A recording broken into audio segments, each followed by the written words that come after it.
early 20th century, bicycles were the most common form of transportation. The boy dreamed of owning a faster bike. On one of his outings, he accidentally saw a worker trying to speed up, gripping his hands firmly on the car in front of him. At this moment, David had a bold idea. If we put an engine in a bicycle, wouldn't it go faster?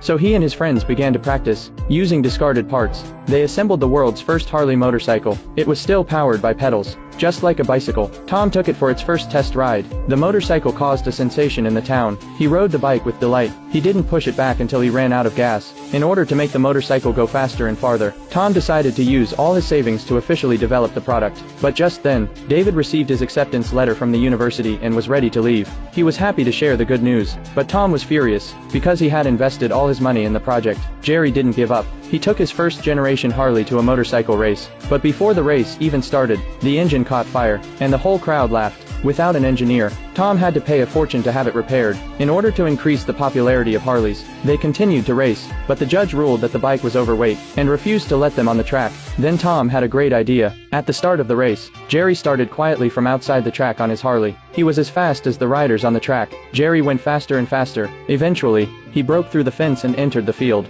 He won first place. Everyone cheered the new bike's performance. The victory caught the eye of a businessman. The businessman saw the potential of the Harley. He decided to help them mass-produce the bike. He gave them a $1,000 deposit. Jerry returned home with confidence. His father smiled at him, for the first time, and agreed to join their team. Soon they expanded their small warehouse into a factory. But the problems with the motorcycles began to mount, especially with the heavy engines. The only one who could solve this problem was David. By this time, David had already been spotted by a big company. After graduation, he would work as a consultant for the company. With a good salary, Jerry found David and told him, they now have an investor, and the company would be named after David. In the end, David decided to join Harley. They probably wouldn't have guessed that this company, born in a log cabin, would become the legendary company that's loved by enthusiasts all over the world.